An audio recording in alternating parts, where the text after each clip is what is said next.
രാജ്യത്തിലെ ഹൈന്ദവ സമൂഹം BJP അംഗീകരിക്കുന്നില്ല.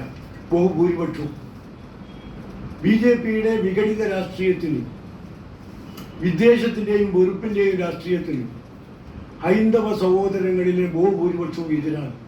2019 NDA മുന്നണി 35% വോട്ട് നേടി പാർലമെന്റിൽ 75% സീറ്റുകൾ കരസ്ഥമാക്കിയത് BJP വിരുദ്ധ നിലപാട് സ്വീകരിച്ച് 65% വോട്ട് ഭിന്നിപ്പിച്ചതിനാലാണെന്ന് മുസ്ലിം ലീഗ് സംസ്ഥാന ജനറൽ സെക്രട്ടറി അഡ്വക്കേറ്റ് PMA സലാം പറഞ്ഞു. കാലിക്കറ്റ് പ്രസ് ക്ലബിന്റെ ഇലക്ഷൻ എക്സ്ചേഞ്ച് കണക്ടിംഗ് ലീഡേഴ്സ് പരിപാടിയിൽ മാധ്യമപ്രവർത്തകരോട് സംസാരിക്കുകയായിരുന്നു അദ്ദേഹം. രാജ്യത്തെ 65% വോട്ടർമാരും ജനാധിപത്യവും മതേതരത്വവും ആഗ്രഹിക്കുന്നവരാണ്. അവരെ ഒന്നിപ്പിക്കലാണ് BJP അധികാരത്തിൽ നിന്ന് പുറത്താക്കാനുള്ള വഴിയെന്ന തിരിച്ചറിവിൽ നിന്നാണ് ഇന്ത്യ മുന്നണി തിരഞ്ഞെടുപ്പ് പോരാട്ടം നടത്തുന്നത്. രാജ്യത്തെ ഏറ്റവും വലിയ സമൂഹം ഹൈന്ദവ സമൂഹമാണ്.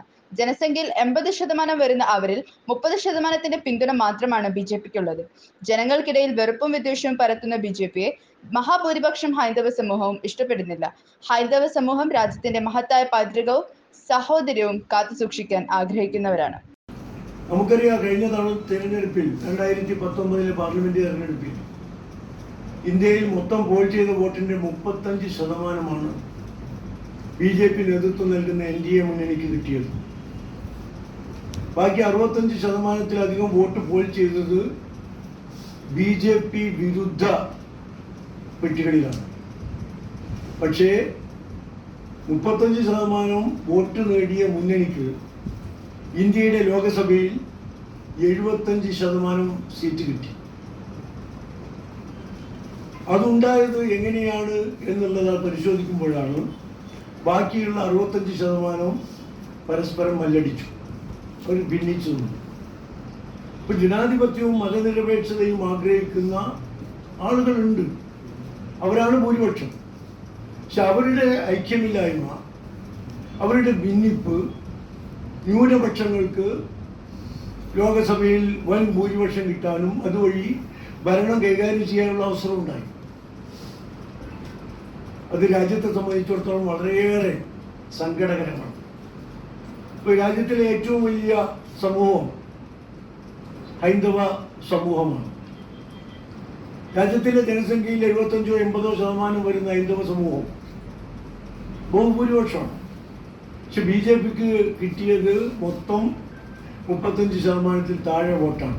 അതിൻ്റെ അർത്ഥം രാജ്യത്തിലെ ഹൈന്ദവ സമൂഹം BJP അംഗീകരിക്കുന്നില്ല, ബഹുഭൂരിപക്ഷവും. BJPയുടെ വിഘടിത രാഷ്ട്രീയത്തിനും വിദ്വേഷത്തിൻ്റെയും വെറുപ്പിൻ്റെയും രാഷ്ട്രീയത്തിനും ഹൈന്ദവ സഹോദരങ്ങളിലെ ബഹുഭൂരിപക്ഷവും എതിരാണ്. അവർ രാജ്യത്തിൻ്റെ പൈതൃകവും പാരമ്പര്യവും സംരക്ഷിക്കണം എന്നാഗ്രഹിക്കുന്നവരാണ്. വിവിധ സമുദായങ്ങളും സമൂഹങ്ങളും തമ്മിൽ ഐക്യത്തിലും യോജിപ്പിലും പരസ്പര വിശ്വാസത്തിലും ബഹുമാനത്തിലും മുന്നോട്ട് പോകണം എന്നാഗ്രഹിക്കുന്നവരാണ് എന്ന് ഇന്ത്യ എല്ലാ തെരഞ്ഞെടുപ്പുകളും തെളിയിച്ചിട്ടുണ്ട്. പക്ഷെ ഈ ന്യൂനപക്ഷം ഭരണകക്ഷിയാകുന്ന ഈ ഭീഷണിയെ ചെറുക്കാൻ ബഹുഭൂരിപക്ഷത്തിൻ്റെ ഐക്യമില്ലായ്മ കാരണമായിട്ടുണ്ട് എന്ന പാഠമാണ് ഇന്ത്യയിൽ ഇന്ത്യ മുന്നണിക്ക് രൂപം നൽകാൻ രാജ്യത്തിലെ പ്രധാനപ്പെട്ട ജനാധിപത്യ മതനിരപേക്ഷ കക്ഷികളെ പ്രേരിപ്പിച്ചത്. ഇന്ത്യ മുന്നണി വളരെ ഭംഗിയായി സംവിധാനം ചെയ്ത് മുന്നോട്ട് കൊണ്ടുപോകുന്നു.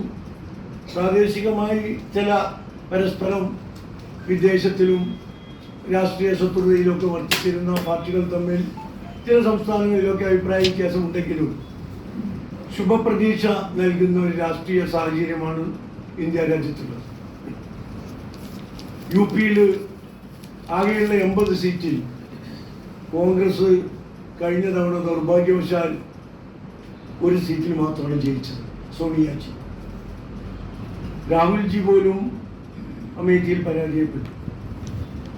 അവിടെ മുലായം സിംഗ് നേതൃത്വം നൽകുന്ന അഖിലേഷ് യാദവിൻ്റെ സമാജ്വാദി പാർട്ടി 2ാം സ്ഥാനത്തുണ്ടായിരുന്നു. 6-7 പാർലമെന്റ് അംഗങ്ങൾ നിൽക്കുന്നു. 2ാം സ്ഥാനത്ത് നിൽക്കുന്ന അഖിലേഷ് യാദവിൻ്റെ പാർട്ടിയും 3ാം സ്ഥാനത്തുള്ള കോൺഗ്രസും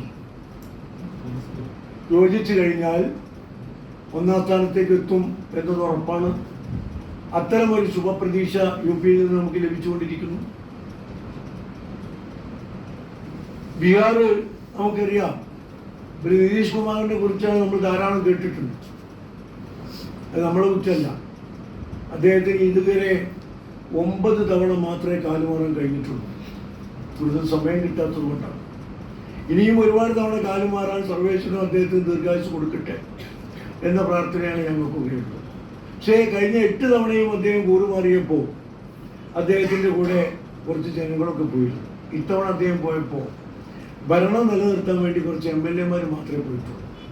ജനങ്ങൾ അദ്ദേഹത്തിനെതിരാണ്. അവിടെ ലല്ലു പ്രസാദ് യാദവിൻ്റെ പാർട്ടി, തേജസ്വി യാദവ് നയിക്കുന്ന പാർട്ടിയുണ്ട്, മറ്റ് ജനാധിപത്യ കക്ഷികളൊക്കെ ഉണ്ട്. അവരെല്ലാം കൂടിക്കൊണ്ട് ബീഹാറിലും വലിയ മാറ്റങ്ങളുണ്ടാകും. മഹാരാഷ്ട്രയിൽ ശിവസേനയുടെ ഒരു വിഭാഗവും ശരത് പവാറിൻ്റെ NCPയും കോൺഗ്രസും കൂടി പൂർണ്ണമായ സഖ്യം പ്രഖ്യാപിച്ചു കഴിഞ്ഞു. വലിയ മാറ്റങ്ങൾ അവിടെ ഉണ്ടാകാൻ പോവുകയാണ്. അതുപോലെ തന്നെ മറ്റു സംസ്ഥാനങ്ങൾ, ഗുജറാത്തിലൊക്കെ BJPയുടെ കോട്ടയാണ് എന്ന് പറയുന്ന സ്ഥലത്ത് BJPയുടെ സ്ഥാനാർത്ഥിയായി മത്സരിക്കാൻ നിയോഗിക്കപ്പെട്ടവർ വരെ രാജിവെച്ച് കോൺഗ്രസിലേക്ക് വന്നുകൊണ്ടിരിക്കുക. എല്ലായിടത്തും മാറ്റങ്ങൾ പ്രകടമാണ്. തെക്കേ ഇന്ത്യയിലേക്ക് BJPക്ക് പ്രവേശനം നിഷിദ്ധമായ ഒരു സാഹചര്യം നമുക്കൊക്കെ അറിയാം. കഴിഞ്ഞ തവണ ഭരണമുണ്ടായിരുന്ന കർണാടക ഇപ്പം എന്തായത് മാറിയത്? തമിഴ്നാട്ടിൽ നിന്ന് ഒരു സീറ്റ് പോലും കിട്ടാനുള്ള സാധ്യതയില്ല. പിന്നെ കേരളമാണ്, തെലുങ്കാനയാണ് നമുക്കറിയാം. അപ്പം അതുകൊണ്ട് ആ BJP പ്രതിദാനം ചെയ്യുന്ന ഭരണഘടനാ വിരുദ്ധ ശക്തികൾക്കെതിരെ രാജ്യത്ത് മതനിരപേക്ഷ ജനാധിപത്യ കക്ഷികളുടെ കൂട്ടായ്മയ്ക്ക് മുൻതൂക്കം കിട്ടുന്ന ഒരു സാഹചര്യം ഉണ്ടായിട്ടുണ്ട്. അതവർ അനുഭവത്തിൽ നിന്ന് രൂപപ്പെടുത്തിയെടുത്തതാണ്. പരസ്പരം മല്ലടിക്കുമ്പോൾ രാജ്യത്തിൻ്റെ പൊതുശത്രുക്കൾ മുതലെടുത്ത് പോകും എന്ന അറിവ് ജനാധിപത്യ മതേതര കക്ഷികൾക്ക് ഉണ്ടായിട്ടുണ്ട്. അത് ശുഭോദർക്കമാണ്.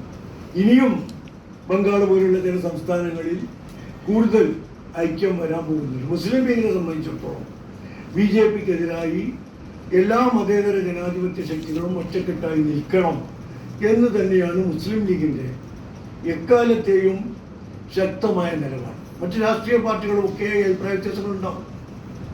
കാരണം മുസ്ലിം ലീഗ് പ്രത്യേക രാഷ്ട്രീയ പാർട്ടിയായി നിൽക്കുന്നത് മറ്റ് രാഷ്ട്രീയ പാർട്ടികളിൽ നിന്നും അഭിപ്രായ വ്യത്യാസം ഉണ്ടായതുകൊണ്ടാണ്. പക്ഷെ രാജ്യത്തെ രക്ഷിക്കുക, രാജ്യത്തിൻ്റെ സൽപ്പേര്, വിശിച്ച അതിൻ്റെ പൈതൃകം, പാരമ്പര്യം, നമ്മുടെ പൂർവ്വപിതാക്കൾ രക്തം കൊടുത്ത് ജീവൻ കൊടുത്ത് നേടിയെടുത്ത സ്വാതന്ത്ര്യം, അത് നിലനിർത്തണം എന്ന കാര്യത്തിൽ ഒരു വിട്ടുവീഴ്ചയ്ക്ക് മുസ്ലിം ലീഗ് തയ്യാറാണ്.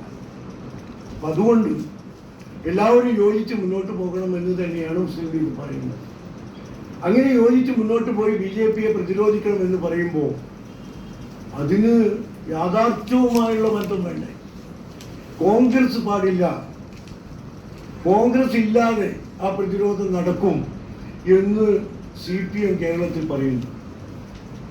അതിന് യാഥാർത്ഥ്യവുമായി എന്ത് ബന്ധമുള്ളത്? കോൺഗ്രസ് ഇല്ലാതെ BJPയെ പ്രതിരോധിക്കാൻ എങ്ങനെ കഴിയും?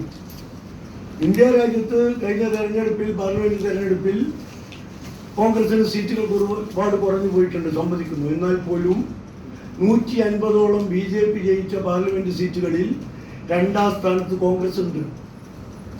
10,000 വോട്ടിനും 25,000 വോട്ടിനും 30,000 വോട്ടിനൊക്കെ പരാജയപ്പെടുത്ത് കോൺഗ്രസ് എല്ലാ സംസ്ഥാനങ്ങളിലുമുള്ള ഒരു പാർട്ടിയാണ്. ഇവിടെ ചൂണ്ടിക്കാണിക്കപ്പെട്ട പോലെ ഗുജറാത്തിലും രാജസ്ഥാനിലും മധ്യപ്രദേശിലുമൊക്കെ BJPക്ക് ബദലായി കോൺഗ്രസ് മാത്രമേ ഉള്ളൂ, വേറൊരു പാർട്ടി അവിടെ ഇല്ല.